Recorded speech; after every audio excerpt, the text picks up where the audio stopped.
सगे संबंधी आए हैं, फिर भी 7 फेरे भी हो गए, फिर भी मेरा शादी का साक्षी कौन है इसको मैं नहीं मानती। जब तक मेरे 7 वचन आपको स्वीकार ना हो, उसको निभाने के लिए आप प्रत्येक संकल्प ना हो, तब तक मैं वहाँ अंग में नहीं आऊँगी।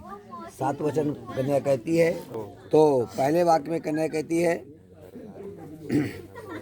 नादानेन विवाहोते स लाजा होमेन चैवी विवाहस्तु तदा यज्ञेन यज्ञा सप्ताह पदक्रमः शन्ति ते सप्तवाक्यम त्वा ब्राह्मणीम सर्वदा पाल्यम। यदि इनके वचनों को आप पालन करेंगे तब वह अंग में आएगी, अन्यथा शादी को वह अभी भी नहीं मानती। ठीक है। अब तो तथा विष्ठान, जो आपका धन है, जो कमाएंगे, धन मिष्ठान जो आपके घर में बनेगा मीठा, और भक्ष्य भोज्यादि जो गृह में आपके जैसे निमंत्रण करते हैं, अपन पूजा पाठ करते हैं, लोगों को बुला के भोजन कराते हैं, है ना, ये सारी बातें जो है मदहीन और कर्तव्य मानस संरक्षण में, मतलब मेरे मान के लिए रखेंगे। मेरे बिगर पूछे कोई भी यज्ञ आप नहीं करेंगे। ठीक है। गठबंधन का मतलब क्या होता है? पत्नी साथ में है तो उसको भी आपको पूछना पड़ेगा, मैं ये काम कराने जा रहा हूँ, हाँ या ना। ठीक है, ये काम करने जा रहा हूँ, मैं बड़ा बड़ा यज्ञ करने जा रहा हूँ, पूजा पाठ करने जा रहा हूँ, तो तुम्हारा सहयोग है कि नहीं, ये इनको पूछना है। ये कह रही है। उसके बाद द्रव्यायन तथा गृह, जो कमा के लाएंगे उसको पर गृह में नहीं रखना है, या तो माँ बाप को दो या तो पत्नी को दो। समझ में आई बात? या उसके बाद शयन कारेना वर भोजने तथा, दूसरे के यहाँ सोना भी नहीं है, दूसरे के यहाँ जब तक पत्नी आज्ञा नहीं देती तब तक आपको भोजन भी नहीं करना है। सुनते जाइए, वचन रहते हैं लेकिन बाद में आदमी इस वचन को तोड़ देता है। रात कहीं भी रुक जाता है, कहीं भी भोजन कर लेता है, पत्नी यहाँ इंतजार करके बैठी रहती है। हाँ, है ना, होता है कि नहीं होता है? होता है। यदि प्रमाण के वामांग और सभ्याम कया सप्तपदे वाक्यम प्रथम चेदम व्रति, कन्या इस प्रकार कहती है, और इस प्रकार से कहने के बाद में कन्या का पहला वचन है, अब ध्यान से हिंदी में सुने, कन्या दान लाजा होम होने पर भी विवाह को मैं नहीं मानती। क्यों? जब तक सप्तपदी कर्म पूरा ना हो जाए तब तक ही विवाह माना जाता है। इसमें मेरे 7 वचन हैं, अगर आप इसको पूरा स्वीकार करो, अर्थात हाँ हाँ करो, अर्थात आप इनको पूरा करने के लिए पूरी प्रतिज्ञा करें, और जो मुझे वामांग में होने से कोई इनकार नहीं है। अगर मेरी वचनों को मानते हैं तो मैं वामांग में आने को तैयार हूँ। लेकिन उसमें प्रथम प्रतिज्ञा संकल्प क्या है कि गृह में जो कुछ भी मिष्ठान, धन धान्य, भोज्य प्रसाद आदि, उसको मेरे मान रक्षण के लिए अगर आप मेरे अधीन रखें, और जो बाहर से द्रव्य कमा कर लाएं गृह में लावें, दूसरे घर न रखें, उसके बाद में बाहर न रखें, और बिना सम्मति और आवश्यक के दूसरे के घर में भोजन न करें, और पर गृह में शयन, दूसरे घर में सोना भी नहीं है, तो मैं आपकी बाह अंग में, ऐसा प्रथम वाक्य न कहती है। अब यहाँ पर आपको सर नहीं हिलाना है, हाँ बोलेंगे या ना बोलेंगे। ठीक है। या सर हिलाएंगे तो फिर वही कंफ्यूजन, नहीं, क्या बोलते हैं, गिरगिट। क्या बनोगे फिर? गिरगिट। या इसलिए आपको हाँ बोलना है। ठीक है। दूसरे वाक्य में कन्या कहती है गृह कार्यम सरकार्य मया कार्यम सर्वदा यदास्यम सर्वभूतायाम भजान में चा मार्जया ससुर जेठ जेठानी नाना कर्तव्य धर्यस्यम देवेशम त्वया स्वामी कर्तव्य पालन मम। कन्या सतवम वाक्यम द्वितीय छेदम व्रति है। दूसरे वाक्य में कन्या कहती है, स्वामी गृह के समस्त कामों को मैं आप ही करूंगी, मैं आपके घर का जो भी काम है उसको स्वयं करूंगी, और जो पात्र है, बर्तन है, वासन है, उसको मैं शुद्धि उसका स्वयं करूंगी।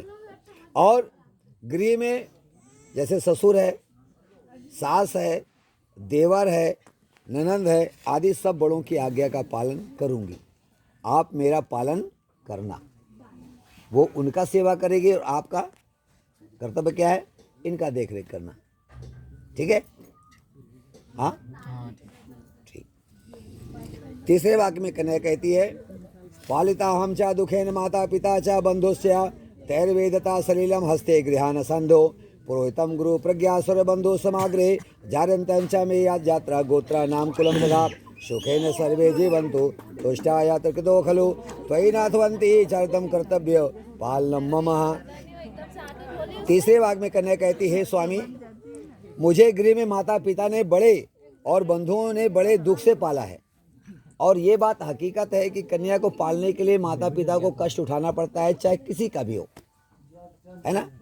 दुख तो होता है, लेकिन सवाल ये उठता है कि यहाँ पर जो कन्या वाक मांग रही है उसका कारण क्या है। वो कह रही है कि अपने जिगर के टुकड़े को आपको काट करके सौंप रहे हैं, ठीक है ना भाई। भाई जैसे अपने पास अच्छी कोई चीज वस्तु प्रिय रहती है और वो गुम जाए तो हमको दुख होता है कि नहीं होता, है ना।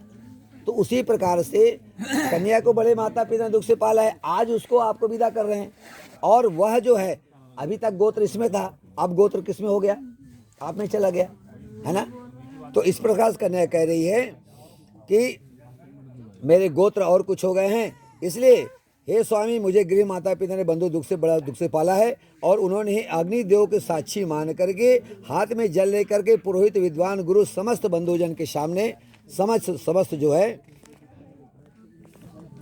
और सामने मुझे आपको अर्पण किया। वो चीज आपने देखा, नहीं देखने वाली बात ही नहीं है ना भाई। वो अपने हाथ कन्या के हाथ को उठा कर आपके हाथ में दिया, ये देखे ना आप। और उसके बाद अब मेरे जाति गोत्र और नाम कुल हो गए हैं, मतलब आपके में चले गए हैं, और मैं प्रभु से प्रार्थना करती हूँ कि वह सब मेरे संबंधी सुख से रहें और उनके कर्म करने पर खुश रहूंगी। अब मुझे केवल आपका ही सहारा है, अब मेरा पालन करें, ऐसा तीसरा वाक्य कहती है, ठीक। और ये बात सत्य है कि जब आपके घर जा रही है तो आपके घर को नहीं जानती, एक नयन जान है, लेकिन उस चीज़ को वो सोच करके कह रही है कि मेरा पालन आप करो, क्योंकि मेरा दूसरा सहारा वहाँ पर कुछ नहीं है। जब पति ही देवता है तो बाकी और क्या है ना।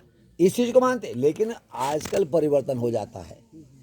परिवर्तन कैसा है, जबकि पति पत्नी का आदमी कैसा भी हो, पत्नी कैसी भी हो, या छोड़ने का प्रश्न नहीं उठता शादी के बाद, लेकिन ऐसी ऐसी कलाएं आती जो कि तलाक आदमी दे देता है ना। होता ही नहीं होता, तलाक होता है, कोर्ट कचहरी होता है, दुनिया भर के भावार्थ होते हैं, लेकिन ये सब नहीं होना चाहिए।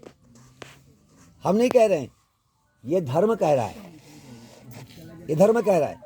लेकिन इस उद्देश्य से चौथे वाक्य में कन्या कहती है, दुख दुखानी सर्वाणी भुजा नाम त्वा महा त्वयं प्रसन्ने समुखी रुष्टे च प्रियवादिनी भवताया सुख विशंति गौरिया राधना तत्पर भविष्यामि तो स्वामिनी कर्तव्य पाल मम कन्या सप्तम पदे वाक्यम चतुर्थ छेदम वर्ती। हे स्वामी, मैं आपके साथ दुखों को भोगती हुई और आपके प्रसन्न होने पर प्रसन्न रहूंगी। अगर आप खुश हो तो मैं खुश हूँ, अगर आपको दुख है तो मेरे को भी दुख है। और तथा मैं प्रियवादिनी मतलब मीठा बोलने वाली बनूंगी, और आपकी सुख समृद्धि के लिए मैं गौरी माता गौरी गणेश की आराधना करूंगी कि मेरा पति हमेशा सुख में रहे, उसको कोई कष्ट ना हो, और देवी की आराधना करूंगी, आप मेरा सब तरह से पालन करना। यह मेरा चौथा वाक्य है।